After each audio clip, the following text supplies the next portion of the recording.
All right, so last night I talked about how you can use MCP and frontier AI models to write, evaluate, and optimize the most complex DAX expressions. Today I want to talk about something else you can do with these that I think probably not a lot of you may know about, but it's another incredibly useful skill that these models have acquired now that they've gotten tools and can reach out and have vision outside themselves.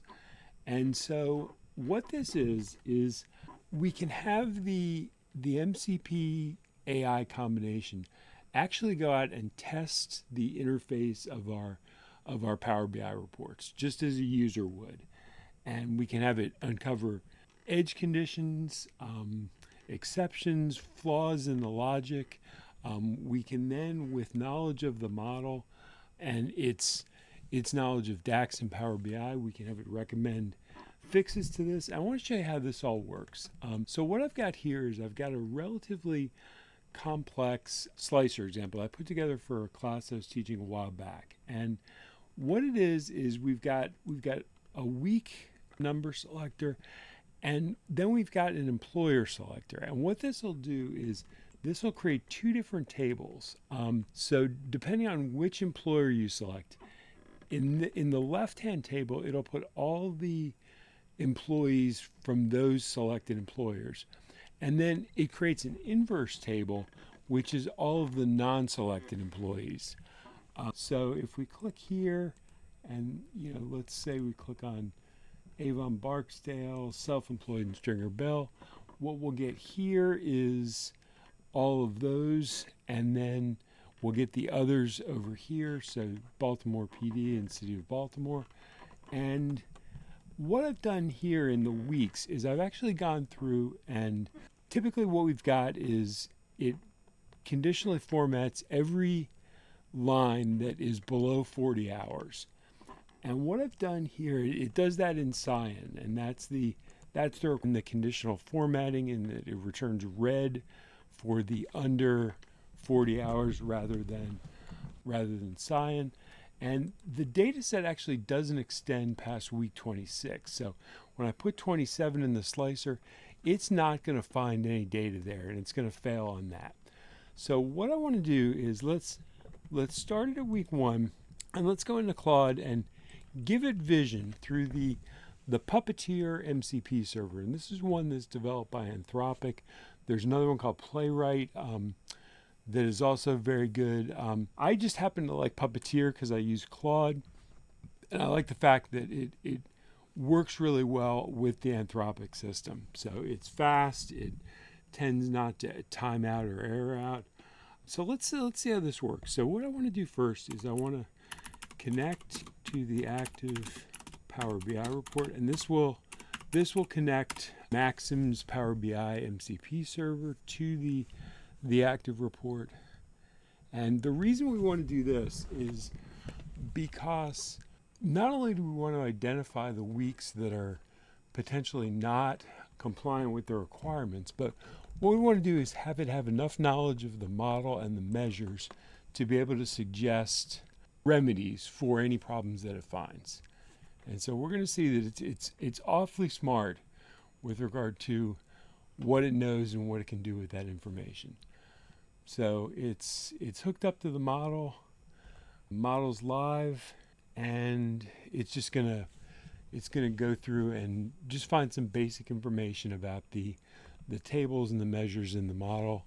It's giving us the port number that it's live on. Can see all the tables, can see the measures. It's looking at relationships.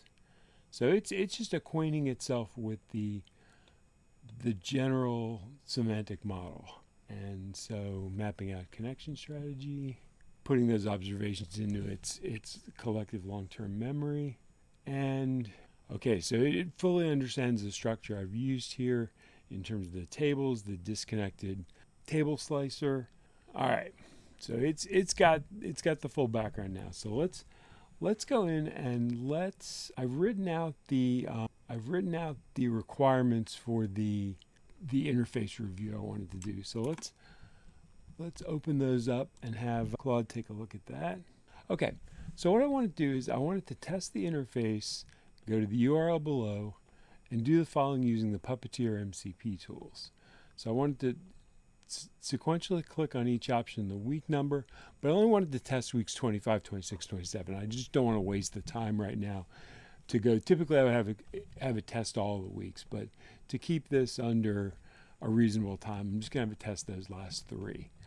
I've just explained here what it should expect to see, the conditional formatting requirement, and then I've told it provide me a list of the weeks that do not adhere to the requirements, and then if there are any non-conforming weeks, provide recommendations to fix problem, but don't take any action without my approval. I want to see the plan first.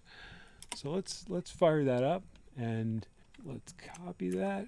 Actually, we can just use that as context. So we can just say, review the active Power BI report using the attached testing assignment requirements. And let's see what that does. Okay, so it's firing up the Puppeteer browser. It's looking at the report, taking a screenshot, analyzing the screenshot. Okay, so it's got a week 25 screenshot. It's looking at that. It says week 25 looks good, which is actually correct. Let's see if it picks up for week 26, if it picks up the conditional formatting problem. Okay, it's taking the screenshot. Now it's taking a look at it. Color highlighting anomaly, so it sounds like it's hot on the trail. Okay, so it recognized that it has special logic for week 26 that makes it red instead of cyan. Okay, and so we've got one more mistake for it to uncover, and that is the overshooting of the date range and missing date anomaly in week 27. So now it's seeing the empty table, and it's going back to Maxim's MCP server, and you can see here where Claude is really good at calling the right tools. So it knows, okay, Puppeteer here, but now it wants to look at the data model to make sure that there is no week 27 data. And it's doing a count rows. There we go. Week 25 passed, that's correct. Week 26 failed because of the color issue, and week 27 failed because of the missing data issue. Okay, and it has identified the fixes to the week 26 measure, and it says the logic is good here, but we're just missing the data for week 27. So that is exactly what it should have caught. And let's have it. So fix the conditional formatting measure week 26 error. Okay, and it's fixed that measure. And so let's see. It's going to go through and fix that measure. Now it's going to run it through a quick check and fix confirmed.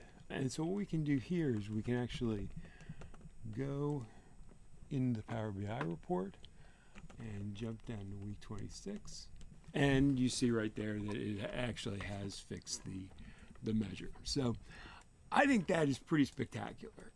It's a pretty complex slicer configuration.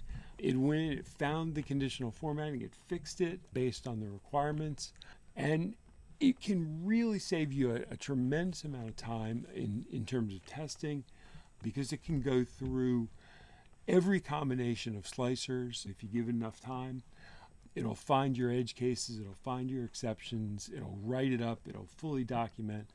So again, I think that is a pretty spectacular use case for AI and MCP. So I hope you enjoyed that. I hope it provides some good food for thought for applications in your own work. And as always, thanks for watching, and I'll see you in the next video.